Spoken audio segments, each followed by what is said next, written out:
बिस्मिल्लाहिर्रहमानिर्रहीम। Dear student, अस्सलाम वालेकुम। कैसे हैं आप? उम्मीद है आप सब लोग खैरियत से होंगे।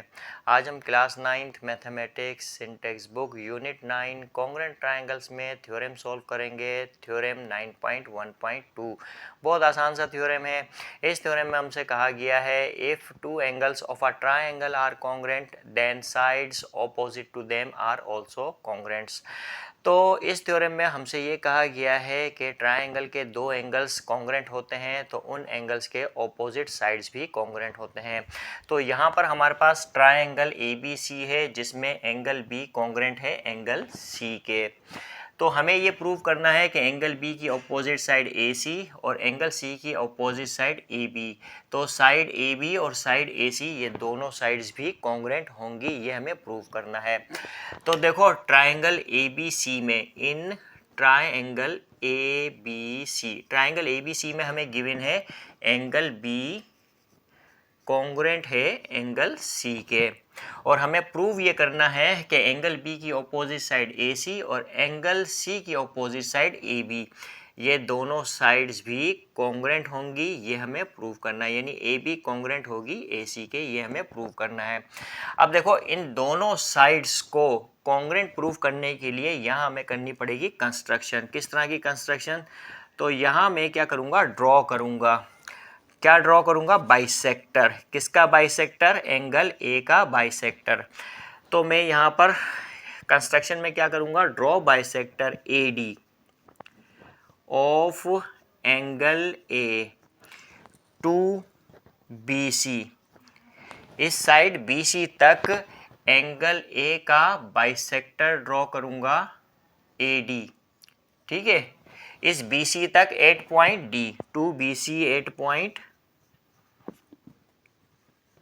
D। ठीक है, तो इस तरह से AD क्या है, एंगल A का बाइसेक्टर है। इसका मतलब ये है कि एंगल A को इस बाइसेक्टर AD ने दो इक्वल पार्ट्स में डिवाइड किया है। इस पार्ट को मैं एंगल 1 कह देता हूँ, इस पार्ट को मैं एंगल 2 कह देता हूँ, और ये दोनों एक दूसरे के कॉन्ग्रुएंट होंगे। क्यों कॉन्ग्रुएंट होंगे? क्योंकि AD ने इस एंगल A को बाइसेक्ट किया है, यानी दो इक्वल एंगल्स में डिवाइड किया है। ठीक है, अब देखो यहाँ पर मुझे ये प्रूव करना है कि AB AC के कॉन्ग्रुएंट है। तो उसके लिए मैं ट्रायंगल ABD और ट्रायंगल ACD इन दोनों ट्रायंगल की कोरेस्पोंडेंस देखूंगा। तो यहाँ मैं लिखता हूँ इन ट्रायंगल ABD और ट्रायंगल ACD, इन दोनों ट्रायंगल की कोरेस्पोंडेंस में हम देखते हैं एंगल B कॉन्ग्रुएंट है एंगल C के, एंगल B कॉन्ग्रुएंट है एंगल C के, और ये हमें गिवन है। रीज़न क्या लिखेंगे? गिवन है। ठीक है, एंगल B जो है वो एंगल C के कॉन्ग्रुएंट है और ये हमें गिवन है। इसी तरह से एंगल 1 एंगल 2 के कॉन्ग्रुएंट है, एंगल 1 कॉन्ग्रुएंट है एंगल 2 के। अब एंगल 1 एंगल 2 के क्यों कॉन्ग्रुएंट है? इसलिए कॉन्ग्रुएंट है क्योंकि AD जो है कि उसने बाइसेक्ट किया है एंगल A को। तो यहाँ पर मैं कंस्ट्रक्शन भी लिख सकता हूँ और ये भी लिख सकता हूँ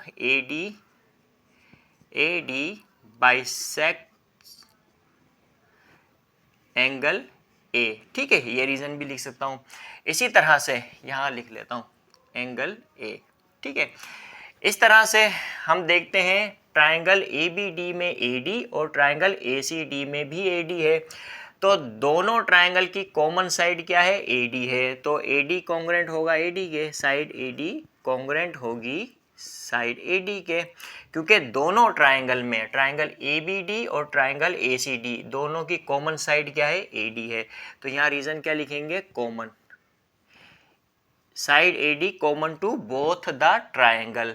तो एंगल साइड की बेस पर हम कह सकते हैं कि ट्रायंगल ABD कॉन्ग्रुएंट है ट्रायंगल ACD के।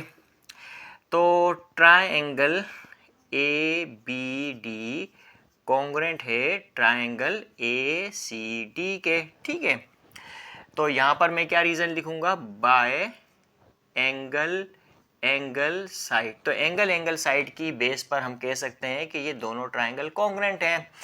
अब देखो ये दोनों ट्रायंगल कॉन्ग्रुएंट है तो कोरेस्पोंडिंग साइड्स भी कॉन्ग्रुएंट होंगे, यानी ट्रायंगल ABD और ट्रायंगल ACD ये दोनों ट्रायंगल्स को हमने कॉन्ग्रुएंट प्रूव किया। लिहाजा कोरेस्पोंडिंग साइड्स, AB की कोरेस्पोंडिंग साइड AC है तो ये दोनों भी कॉन्ग्रुएंट होंगी, यानी कि AB कॉन्ग्रेंट होगी ए सी के, ठीक है, साइड ए बी कॉन्ग्रेंट होगी साइड ए सी के by congruence of triangle. Reason क्या लिखेंगे, बाय कॉन्ग्रेंस ऑफ ट्राइंगल्स, क्योंकि इन दोनों ट्राइंगल्स को हमने कॉन्ग्रेंट प्रूव किया, लिहाजा कोरिस्पोंडिंग साइड्स भी कॉन्ग्रेंट होंगी।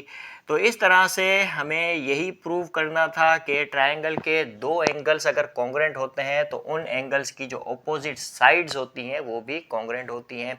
तो आई होप कि ये थ्योरम आपको समझ में आया होगा।